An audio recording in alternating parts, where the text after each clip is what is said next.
what's going on? It is that time of the year again when we do the reading list and reviews. Cannot believe how long I've been doing this thing. It has been since 2018 or something like that. A while now, at any rate. Covered a lot of books, a lot of good stuff. Some stuff I haven't liked. Again, good list of material this year, I think, builds up to one of the releases that I made in the fall, the Pynchon essay. I would say it leads there. And, you know, here's the funny thing. You might look back at reading lists from across the years and see that those led into other work that I did here and there. Maybe you do, maybe you don't. Maybe you don't think that. Maybe just I do. At any rate, let's get into the list for this year. We'll start with Immortality, Inc. by Robert Sheckley. Classic mid-20th century sci-fi, in my opinion. Follows the style of Philip K. Dick or Richard Matheson, and I think probably deserves a proper screen adaptation like their popular work. I think, maybe that's just me. Bronson Pinchot performs an excellent read, particularly the characterizations.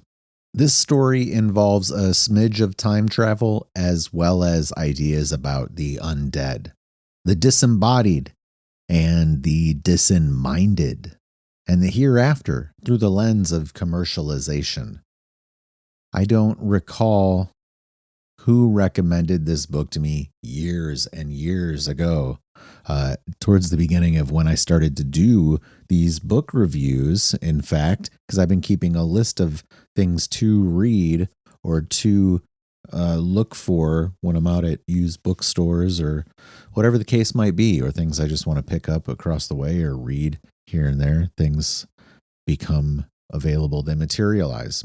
At any rate, this has been on there as long as I've been doing that on my phone and tracking this stuff. All the same, finally had a chance to give it a run this year, and I do appreciate the recommendation covering all of this time that's gone. The Gnostic Pynchon by Dwight Eddins. Extremely academic assessment of Pynchon's first three novels, I would say.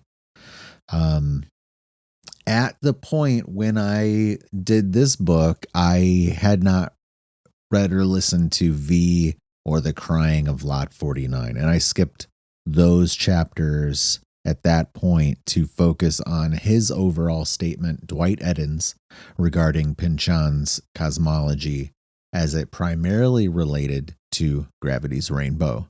A mistake on my part at the time, but we're limited by how much time we have, and it turns out perhaps if I hadn't gotten as far through what I did with Gnostic Pynchon, I might have been thinking differently about when I did get to V and Crying of Lot 49 later on in the year, it was not even that much further on. But this was, as it turns out, in preparation to do a chat session, a little podcast that didn't materialize, about Gravity's Rainbow, which is the next book that I finished this year. Again, did a re-listen of the Thomas Pynchon classic Gravity's Rainbow, which is ostensibly about rockets, but in a technical sense, his rapid-fire prose was more like an automatic machine gun at this stage of his career. One note I make about this reread, because I had different notes some years ago when I'd listened to it the first time. I really wish there was a younger reader performing some of his material. George Goodall, excellent read. No offense intended.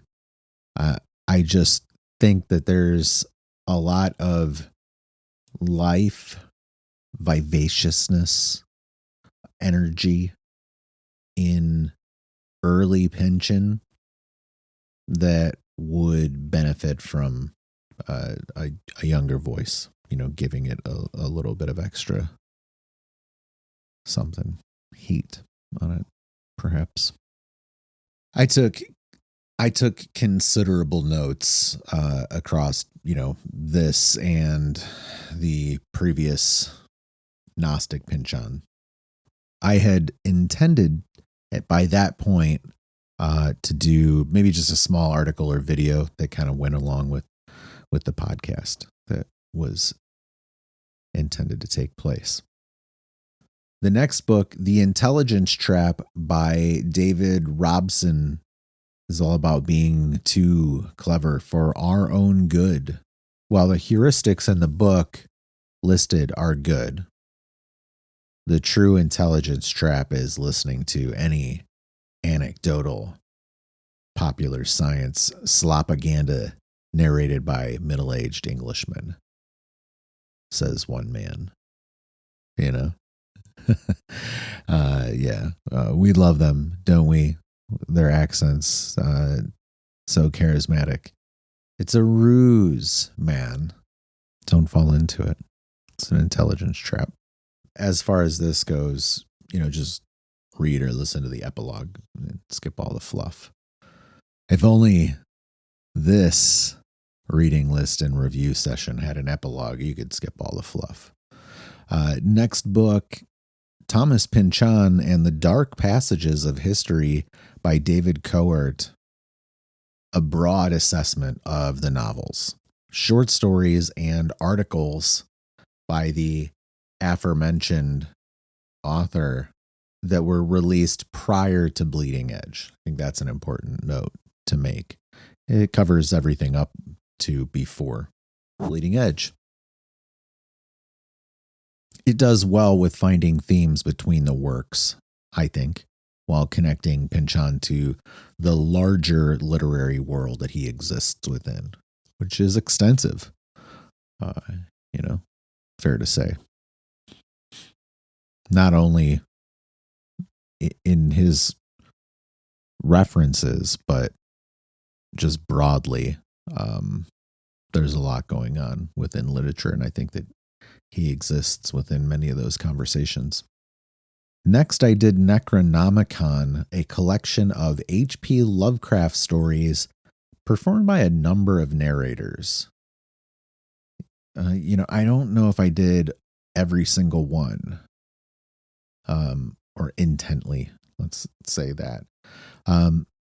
But it did bring, this particular collection kind of brings together his dark cosmology of demoniac entities from the shadowed crevices of New England and beyond.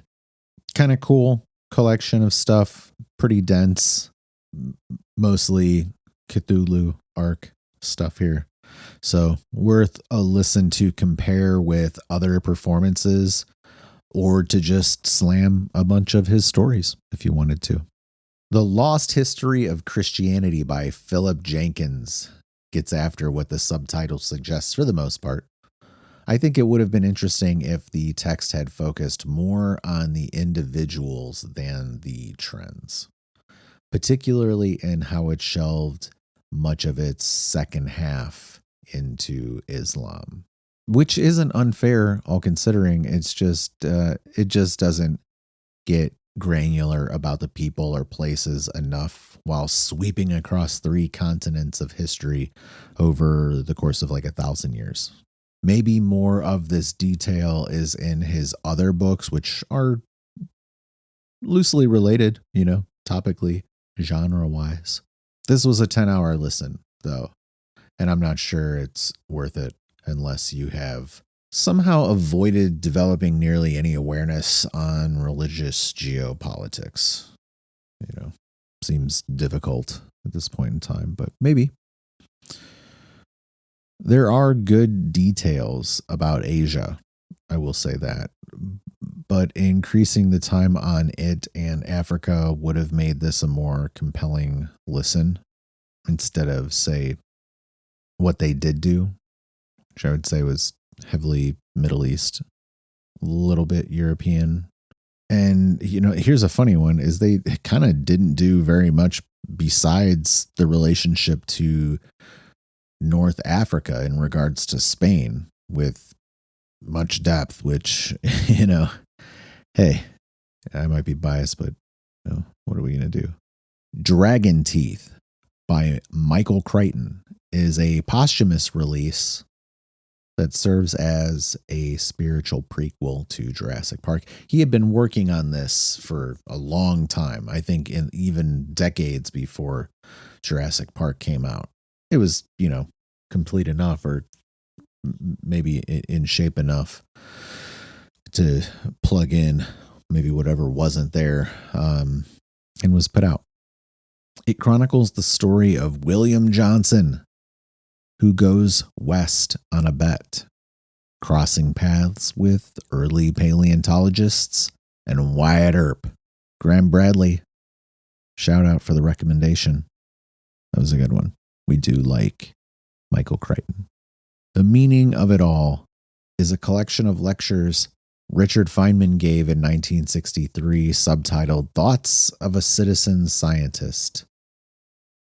His discussions are really about thinking clearly and how to avoid the pitfalls of bias that we can fall into due to any number of influences.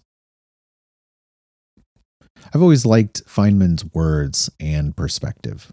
There's a lot of nuts and bolts logic there that resembles the sorts of thinking that underlies his graphs, the causality and the results. I wish these were recordings of the lectures themselves proper, but the narrator does a decent job in spirit. Feynman was spirited, and I think that that would be coming across a little more strongly in a legit recording of the man himself. V by Thomas Pynchon, performed by Fred Major, who I really appreciated in this rendition. This is Pynchon's first novel, released in 1963, and carries many of the trademarks of his work while exercising his familiarity with the era it inhabits, the story that is, the 1950s. You'll find not only the style he grew to perfect over the following decades, but also references to the life and world he was likely most familiar with as a young man in the post-war mid-20th century. He leans heavily on his influences here, and it took a while for it to set in for me, just this story. V is less bombastic than his later work, but has some great thematic work and flourishes in the second half that build on the implications of the first. Particularly notable to me is the epilogue, which carved out a preceding time span as the onset of illness for society. That time span being the mid-1800s up until just after the World War I. Of course, love and death feature, as well as a sense of the impending, which is predicated by the great mystery explored in the novel. Who is V? Pynchon's influence on literature and culture really sets off here explosively, the novel serving as a reference for countless other works. Is he prolific? Fair question. Over the course of 60, 70 years, is he prolific? Who knows? Hard to tell what has not been released. There's a rumor, and this could be completely absurd, that there was another book that was prepared at the same time as Shadow Ticket. Who knows? Maybe we get more Pynchon before we know it. The Road by Cormac McCarthy is probably the best literary work combining desolation and dedication. McCarthy's prose is lean in the Hemingway sense, but has enough space behind the words to give the themes subtextual life. If you enjoyed the film with Viggo Mortensen, give the book a try. Tom Schulte also does excellent narration here, bringing the man and the boy to life with distinct character and emotion. Endless Night by Agatha Christie is apparently one of her favorites that she wrote. For me, the story's twist was unsatisfying. Yes, enough of an indication was given early on, but it all left a bitter taste to me. Additionally, the story is set in the 1960s, which felt out of place for a lot of the elements of the crime mystery story as she tells it. I suppose I will stick with her work featuring Hercule Poirot. The audiobook is well performed, however, by Hugh Fraser, who knows Miss Christie's canon well. Upon the Dull Earth and Other Stories is a collection of 5 shorts from Philip K. Dick. My favorite of these performances was Breakfast at Twilight. Exhibit Piece was also interesting. It includes Progeny and The Last of the Mastery. That seems wrong.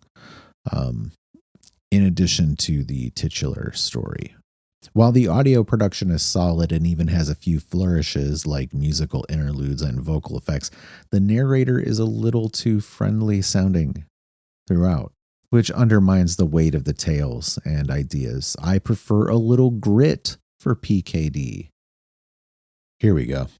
The Crying of Lot 49 by Thomas Pynchon is considered his most accessible, arguably because it follows intimately the experience of primarily one character, Oedipus.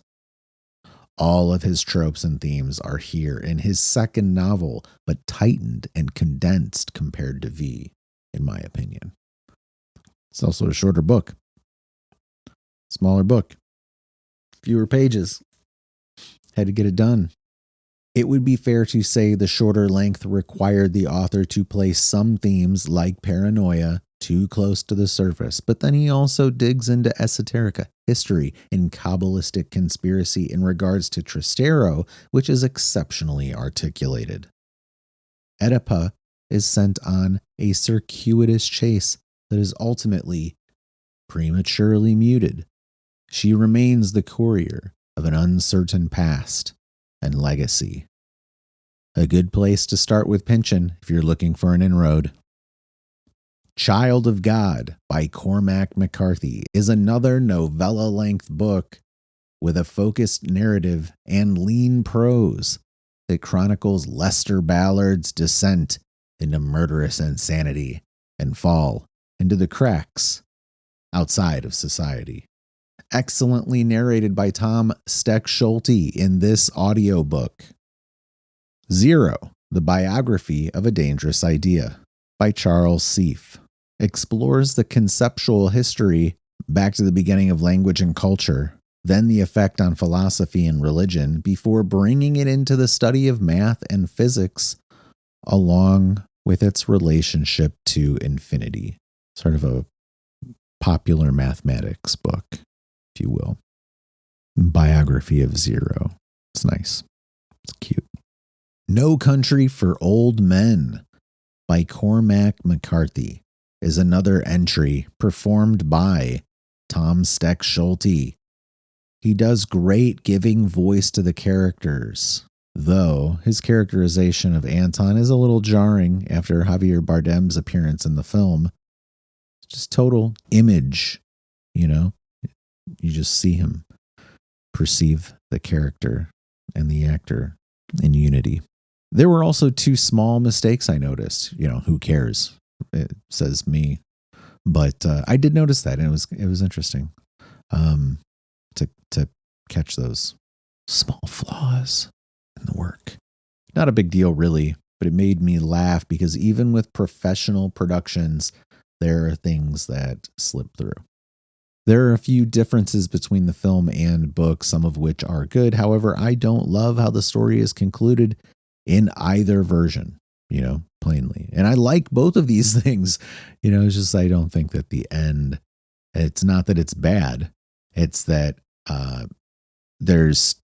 it's flopped out there, Anya. It's meandering, And I say this having rewatched the film on the same day that I finished listening to the audiobook this time around. The film does tighten up some plot points, but the book gives you more time to connect with Tom Bell, which makes sense. Things Hidden Since the Foundation of the World by Rene Girard is a philosophical look at how society unsheathed itself from guilt. Historically, a community has utilized a scapegoat as a way to extricate itself from social contagions, overwhelming them from inside, to hide away the shame of mistakes, and also to enact jubilee that cleanses the group, absolving individuals and allowing them to continue on with the necessary work to keep working together. Obviously, this can be very violent, operating as a new founding event. Girard's book is dense, and it is unfortunately shaped as a conversation. I do think it would be significantly easier to absorb if it were a more proper text instead of relying on the exchange format.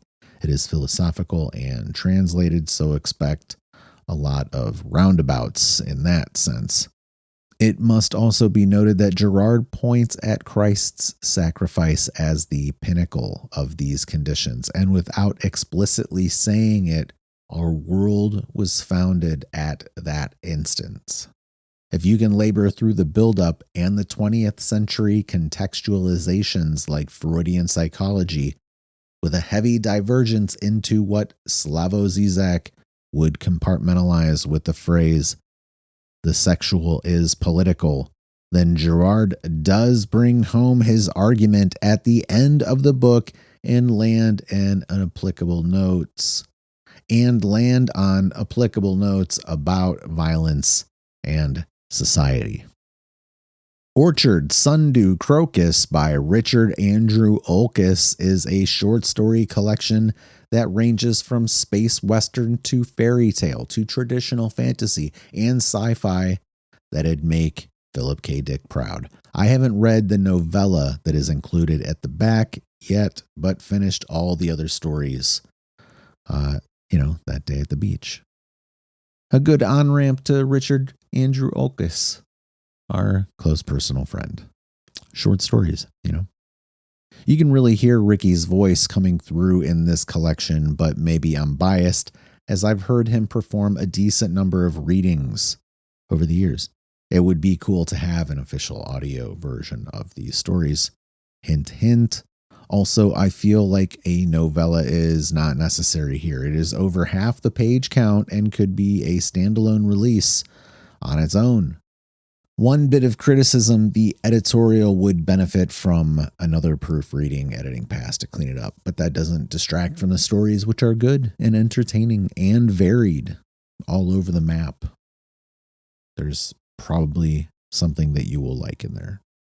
Shutter Island by Dennis Lehane is excellently performed by, you guessed it, Tom Steck Schulte. Obviously, I was surprised how much of the book made it on screen for the film with DiCaprio.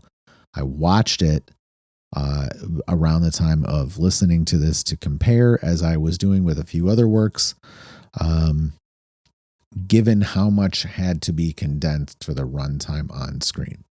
Same sort of thing happened with No Country for Old Men. Not massive changes, but a few things happen here and there. There are a few elements that differ and are maybe just altered, truncated, I guess you would say. A nice reveal in the book are the names of his sons, which I don't recall hearing in the film.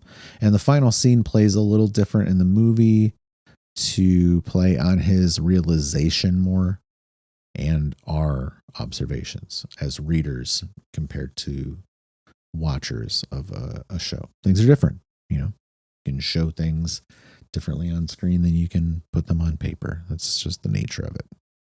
Oh yeah, here we go. Shadow Ticket. Thomas Pynchon, first book in over a decade that he released as he is approaching 90.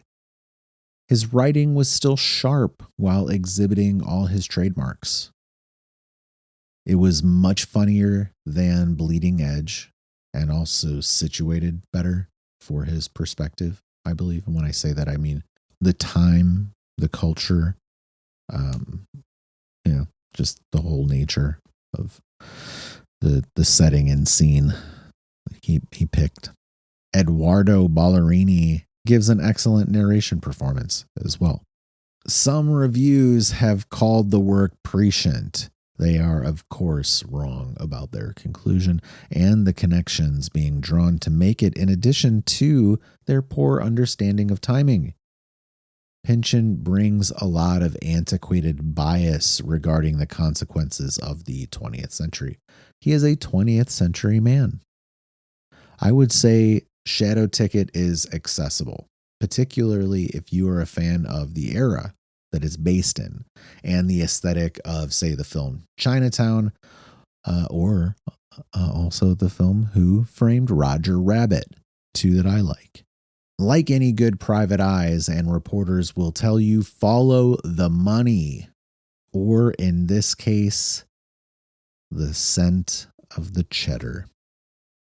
Last one for 2025, All the Pretty Horses by Cormac McCarthy is the book that broke him into the mainstream. And it reads that way comparatively. It's like all the depth of McCarthy is wrung out of this to make it broadly palatable. It's mechanically Cormac's writing, but misses his observant and intimate characterizations as a result of giving you more access to them. The figures are humanized and less mythological.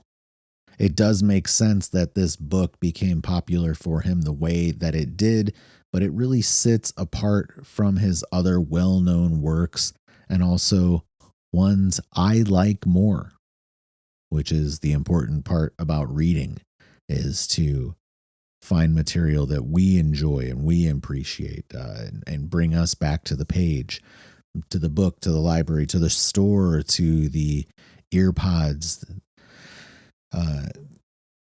to the apps, to the authors, to the discussion.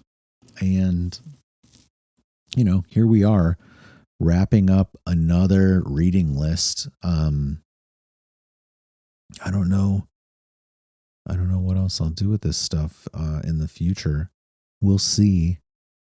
Maybe there's some other way of repurposing and getting it out there into the world. But I enjoy doing it. I'm going to keep doing the reading list and reviews the way that I've been doing in the last couple of years. Posting it on Twitter. Maybe I'll move it somewhere else if Twitter fails to exist any longer. But in the meantime, I feel like that's a good way of getting my thoughts within the moment.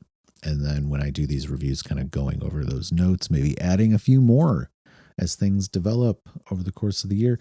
What am I looking to read next year? I don't know. I have a few books from friends that I haven't finished yet. I have a few books that I've been listening to, more than a few. I'm probably in the middle of like half a dozen books. I wish I could have finished them before the end of this year, but that's just the nature of it. I was doing all of my audiobooks. I also released another dozen books this year in various formats, hardback, ebook, audiobook, for all of them.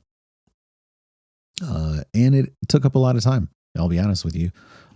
Sometimes when you have headphones in your ears for that many hours, you don't necessarily want to listen to an audiobook, I did a lot of headphone hours in 2025. We'll probably do as many in 2026, but different focus. I'm not going to be doing as much audiobook production. Knock on wood. So maybe I'll be able to spend more time with audiobooks. Maybe I'll spend more time with physical books. That would be highly recommended. I did do a few physical books, and I have a few sitting on my shelf that I need to get to. So at any rate, I thank you for listening, and let me know if you've got some good stuff to recommend me to get to, or go back and listen or watch the coverage of the previous years and enjoy what you're reading, and share it with other people that also like reading too.